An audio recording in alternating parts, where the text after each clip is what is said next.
So hello guys, welcome back to India's best YouTube channel for IIT JEE chemistry advanced. तो आज बहुत दिनों के बाद हम रीस्टार्ट कर रहे हैं हमारी इनऑर्गेनिक रिएक्शन सीरीज़, और आपके JEE एडवांस तक आई गारंटी कि आपको इसमें रेगुलर वीडियोस मिलेंगे। आपका काम है इसको बहुत अच्छे से फॉलो करना, ठीक है। अब मैं थोड़ा बहुत बता दूं आपको इनऑर्गेनिक रिएक्शंस। बच्चे कुछ पूछ भी रहे थे अभी इनऑर्गेनिक के लिए क्या करें, कैसे पढ़ें, क्या नहीं पढ़ें। तो देखो, इनऑर्गेनिक में सबसे पहले अपन ये मान के चलते हैं कि आपका केमिकल बॉन्डिंग और कोऑर्डिनेशन वाला जो पोर्शन है वो बहुत अच्छे से हुआ होगा, उसमें दिक्कत नहीं होनी चाहिए। जो सवाल भी आते हैं पेपर में, एडवांस की बात कर रहा हूँ, जो सवाल आते हैं काफ़ी इजी होते हैं, एकदम रेगुलर रूटीन क्वेश्चंस होते हैं, वो तो आपको उठाना ही है, ठीक है, क्योंकि वो हर बच्चा उठा रहा होगा। इन चैप्टर से जो भी क्वेश्चन आ रहे हैं ना, वो बोनस के तरह है। हो ना हो कोई अच्छा एक आधा क्वेश्चन आ जाए, बन जाए तो बात अलग है, नहीं तो जो क्वेश्चंस आते हैं एकदम रूटीन क्वेश्चंस आते हैं, बहुत इजीली आप उसको उठा सकते हो। इसके बाद जो मेन दिक्कत आती है वो आती है रिएक्शंस में, कि रिएक्शंस इतने सारे हैं, क्या करें। तो पहली बात तो ये है कि पैनिक ना करें, घबराए ना, ये मेंटालिटी के साथ मत जाएं कि अरे मैं क्यों पढूं यार, इतना कुछ बाहर का आ गया तो मैं क्या करूंगा। पहले तो इस मेंटालिटी के साथ ना जाएं। जो कर रहे हो उसको बहुत अच्छे से करो, सॉलिड तरीके से करो। जो भी आप कर रहे हो इनऑर्गेनिक रिएक्शंस, आप भले कम करके जाओ, चलो ठीक है, मैं मानता हूं आप भले कम करके जाओ इनऑर्गेनिक रिएक्शंस। अभी मैं बता देता हूं इतना तो करना ही करना है, उसके बाद कुछ एक्स्ट्रा चीजें भी बता रहा हूं। लेकिन जो आप करके जा रहे हो ना, आप ये मेक श्योर करो कि हाँ वो अगर आता है तो वो मेरे से बनेगा। और देखना, बहुत हाई चांसेस होंगी कि अगर आपको सही गाइडेंस में आपने उन चीज़ों को किया होगा तो उसी से चीज़ें मिलेंगी आपको पेपर में, अगर सही गाइडेंस में आपने किया होगा। ऐसा नहीं कि अपने मन से आप जेडीली उठा रहे हो, कहीं से भी कोई भी रैंडम रिएक्शन टिक कर रहे हो, उसको याद कर ले रहे हो, ऐसे नहीं। और ये जो सही गाइडेंस है अभी इस इनऑर्गेनिक रिएक्शन सीरीज़ में मैं आपको प्रोवाइड करूँगा। आप एडवांस के पेपर तक इनऑर्गेनिक का टेंशन छोड़ दीजिएगा। अगर आप जो भी रिएक्शंस में एक्स्ट्रा रिएक्शंस करा रहा हूँ यहाँ पे, पहले तो ये मेक श्योर करेंगे यार कि आप NCERT के जो रिएक्शंस हैं वो आपको आते हैं, प्लस आपने क्वालिटेटिव अच्छे लेवल की पढ़ी हुई है, ठीक है। क्वालिटेटिव अच्छे लेवल की पढ़ी हुई है। क्वालिटेटिव के लिए मैं बुक भी सजेस्ट कर दे रहा हूँ, JDLE से आप पढ़ सकते हो, बहुत अच्छे से दिया हुआ है। JDLE में बहुत अच्छे से दिया हुआ है, वो इंडियन वाला जो वर्जन है उसमें, ठीक है, वो उससे पढ़ सकते हो। क्वालिटेटिव बहुत अच्छे से दिया हुआ है। हो ना हो आपको पूरा नहीं याद हो पाएगा तो भी कोई बात नहीं, लेकिन आप पढ़ ज़रूर लो, और जो बहुत ज़रूरी टेस्ट हैं वो आप अच्छे से याद कर लो, ठीक है, वो तो करना ही करना है। फिर एक्स्ट्रा रिएक्शंस, हाँ, अगर आपको कोई टीचर अभी फ़िलहाल में गाइड कर रहा है तो बहुत अच्छी बात है, आप उसकी सुनिए। अगर आपको ट्रस्ट है टीचर पे, तो जो कि होना चाहिए, अगर आपने 2 साल पढ़ा है किसी टीचर से तो आपको ट्रस्ट होना चाहिए, तो आप वो फॉलो करो। नहीं तो अभी आपको मैं ये जो इनऑर्गेनिक रिएक्शन जो सीरीज़ मैं आपको ये दे रहा हूँ, जो रिएक्शंस, ये एकदम चुन चुन के रिएक्शंस लेके आ रहा हूँ, और ये रैंडम रिएक्शंस हैं। रैंडम रिएक्शंस कि आप प्रिपरेशन कर चुके हो और आप रैंडम रिएक्शन सब तैयार करने जा रहे हो।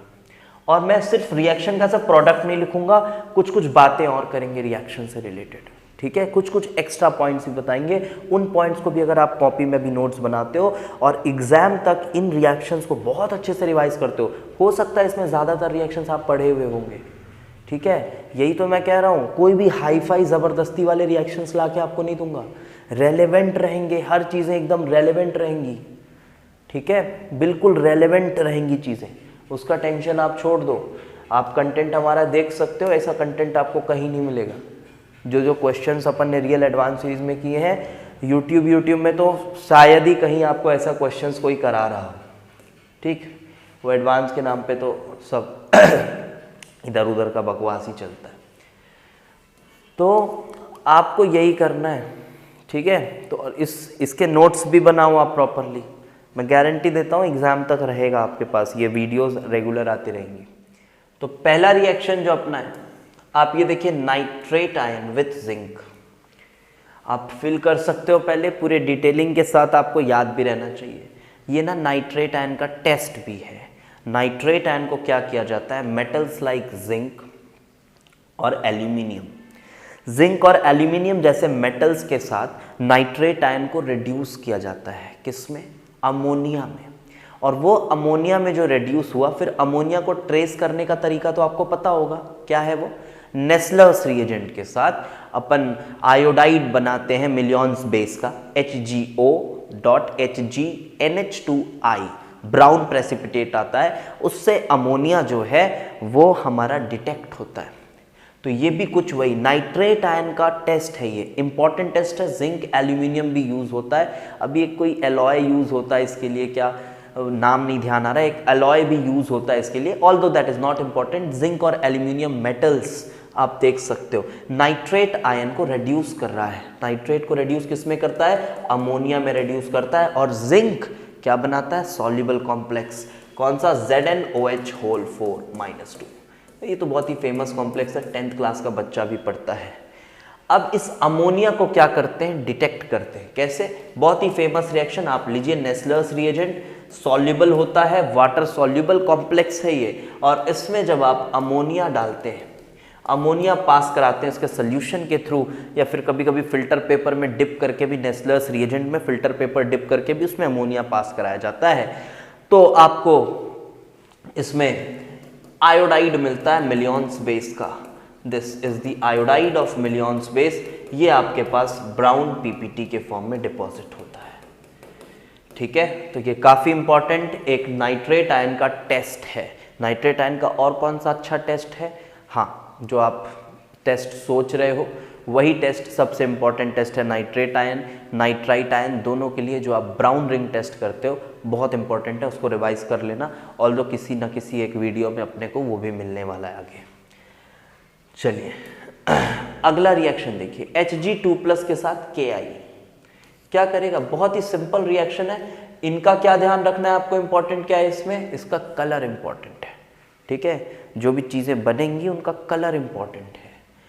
Hg2+ और Ki, कुछ नहीं, पहले तो प्रेसिपिटेशन होगी HgI2, स्कारलेट रेड पीपीटी आएगा, रेड पीपीटी आएगा। बिल्कुल कलर इंपॉर्टेंट है, मैं कह रहा हूं इंपॉर्टेंट है तो बिल्कुल इंपॉर्टेंट है, आप ध्यान रखें इन कलर्स को।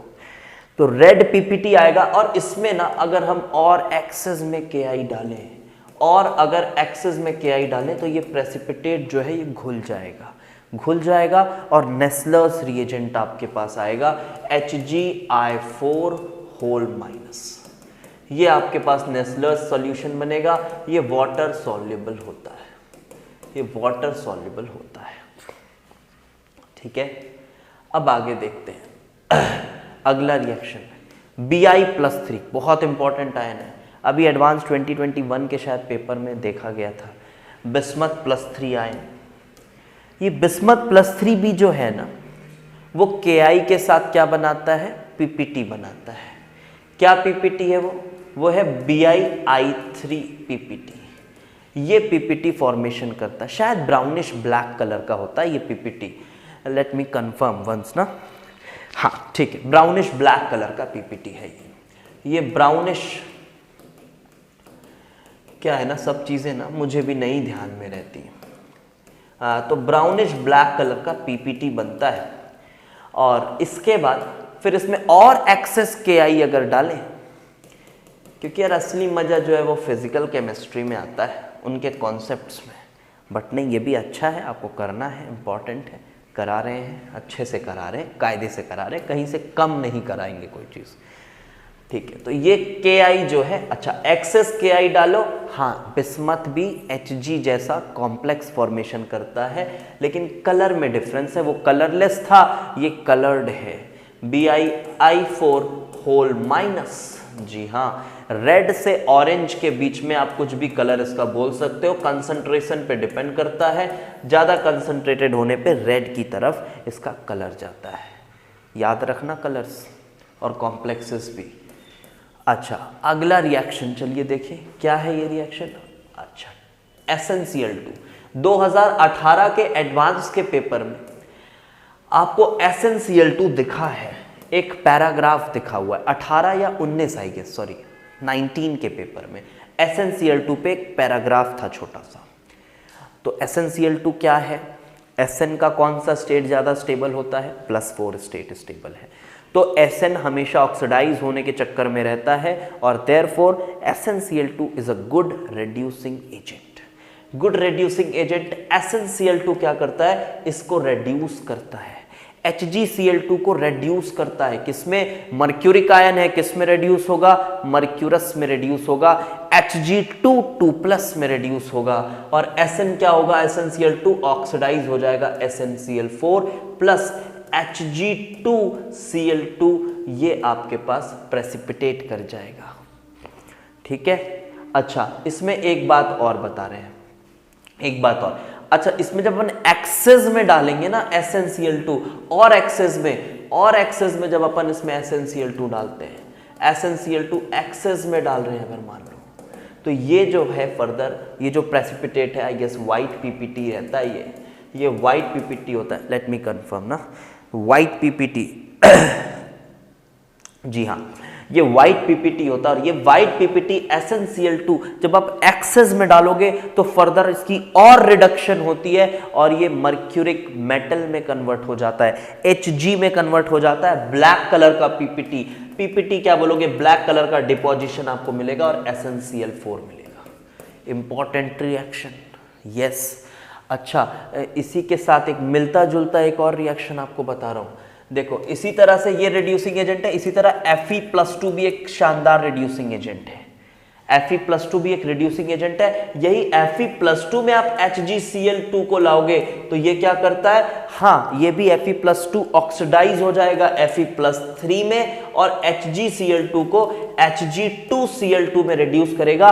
बट जो पॉइंट टू बी नोटेड है, इंपॉर्टेंट पॉइंट ये है कि इसमें अगर आप फर्दर FeCl2 डालते हो ना, तो फर्दर रिडक्शन नहीं होता।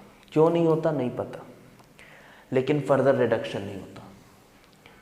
अब क्यों नहीं होता, आपको मैं डेटा दे दूंगा ई डिग्रीज के, और मैं बता दूंगा देखो इसलिए नहीं होता, वो कोई एक्सप्लेनेशन थोड़ी नहीं। तो आपको ध्यान रखना है, ठीक है, आपको ध्यान रखना है, फर्दर रिडक्शन नहीं होता। SnCl2 वाले केस में इसका फर्दर भी रिडक्शन हो जाता है। ओके, अब इससे ऐसा इमेज मत बना लेना कि Fe+2 से ज़्यादा स्ट्रॉन्ग SnCl2 है ना, ऐसा कोई इमेज नहीं बनाना। पर्टिकुलर जिस रिएक्शन को कर रहे हो उसको देखो बस। हाँ, और कोई रिएक्शन? हाँ, एक और रिएक्शन हमारे पास है। आज के 5 रिएक्शंस, इंपॉर्टेंट 5 रिएक्शंस। चलिए, इस रिएक्शन में क्या हो रहा है? PbO2 है, और ये Mn मैंगनीज का नाइट्रेट है, Mn+2 में नाइट्रेट है। ऑब्वियसली ये एसिडिक मीडियम प्रोवाइड करने के लिए यूज हो रहा होगा, और PbO2, Pb+4 state, due to inert pair effect it can not be stable, वो खुद रेड्यूस होता है, सामने वाले को ऑक्सीडाइज करता है, Mn+2 ऑक्सीडाइज हो जाता है। जी हाँ, PbO2 के साथ Mn+2 भी ऑक्सीडाइज हो जाता है, और ऑक्सीडाइज होके आपको परमैंगनिक एसिड में कन्वर्ट होता है, HMnO4। पर्पल कलर का सोल्यूशन देगा ये आपको पर्पल कलर सोल्यूशन देगा। जी हाँ, और साथ ही साथ ये जो लेड है ये कहाँ जाएगा? रिड्यूस हो जाएगा, +2 में जाएगा, तो lead nitrate PbNO3 whole twice. तो ये अपना रिएक्शन है, पर्पल कलर्ड सोल्यूशन हो जाएगा। इसमें क्या इंपॉर्टेंट पॉइंट मैं ऐड कर सकता हूँ? इसमें एक इंपॉर्टेंट पॉइंट मैं ये ऐड कर रहा हूँ कि यहाँ जो हम एसिड यूज कर रहे हैं ना, वो HNO3 रहे तो ही बेहतर है। HNO3 is the acid that we will use here. We cannot use acids like HCl. HCl आप यूज नहीं कर सकते, आप सल्फ्यूरिक एसिड भी यूज नहीं कर सकते, इवन आप सल्फ्यूरिक एसिड भी नहीं यूज कर सकते। कुछ रिएक्शंस हो जाते हैं। अब देखिए क्या रिएक्शन है। PbO2 इतना अच्छा ऑक्सीडाइजिंग एजेंट है कि यहाँ कुछ कुछ कमाल कर देता है। जब PbO2 के साथ हम HCl को ट्रीट करेंगे, हीट भी हो रही है साथ में, तो ये कन्वर्ट हो जाएगा PbCl2, और ये जो क्लोराइड आयन है इसको ये ऑक्सीडाइज कर देगा क्लोरीन में, Cl2 में ऑक्सीडाइज कर देगा। तो यहाँ पे यूज होने लग रहा होगा ये, ठीक है। तो देयरफॉर अगर अपने को परमैंगनिक एसिड बनाना है तो हम HCl यूज नहीं करेंगे। दूसरी बात, अगर H2SO4 यूज करेंगे तो क्या होगा? वो थोड़ी ना ऑक्सीडाइज होगा, वो तो खुद ही अपने +6 स्टेट में है सल्फर। एक पैरेलल रिएक्शन चलता है। अब देखिए क्या चलता है। आप अगर H2SO4 यूज करते हैं, यहां लेड सल्फेट का PPT आता है, PbSO4 प्लस ऑक्सीजन निकल जाती है, ऑक्सीजन निकल जाती है, पानी तो निकलेगी ही। तो आप देखिए यहाँ पे हो क्या रहा है पता है कि ये प्रेसिपिटेशन के चक्कर में, प्रेसिपिटेट बनाने के चक्कर में ये अपने ऑक्साइड को ही ऑक्सीडाइज कर दे रहा है, ये अपने ऑक्साइड को ही ऑक्सीडाइज कर दे रहा है ताकि प्रेसिपिटेशन फेवर हो सके, PbSO4 का एक शानदार व्हाइट पीपीटी आ सके। देयरफॉर कंसंट्रेटेड सल्फ्यूरिक एसिड भी आप यहाँ यूज नहीं कर सकते। इसमें एक पॉइंट और ऐड कर सकता हूं बट वो इंपॉर्टेंट नहीं है। यही HCl को PbO2 के साथ अगर अपन आइस कोल्ड कंडीशंस में ट्रीट करते हैं तो ये PbCl4 बनाता है, उसमें और HCl डलता है तो वो फिर आपको H2PbCl6 जैसा एक कॉम्प्लेक्स बनता हुआ मिलता है। Although that is not important, उतना इंपॉर्टेंट नहीं है, सुन सकते हो आप। ये रिएक्शन आपके पास आए तो आप कमेंट करके ज़रूर बताओ कि आपको एक पाँचों में से कितनी नए रिएक्शंस आपको सीखने को मिले, जो भी मैं एक्स्ट्रा भी चीज़ें बताएं हैं। ठीक है, जितने भी आपको नए रिएक्शन सीखने को मिलेंगे आप मेरे साथ शेयर करेंगे तो मुझे और पुश मिलेगा, तो मैं और अच्छे वीडियोस आपके लिए लाऊंगा और ये बहुत बेनिफिशियल होने वाले हैं आपके लिए। ठीक है, आपको ऐसी चीज़ नॉर्मली नहीं मिलती कहीं, आपके लिए बहुत बेनिफिशियल होने वाले हैं ये चीज़ें। ठीक है, तो मिलते हैं फिर अगली वीडियो में, और रियल एडवांस सीरीज़ तो फॉलो करते ही रहना है। ठीक है, उसको तो करना ही करना है। Okay, thanks for watching.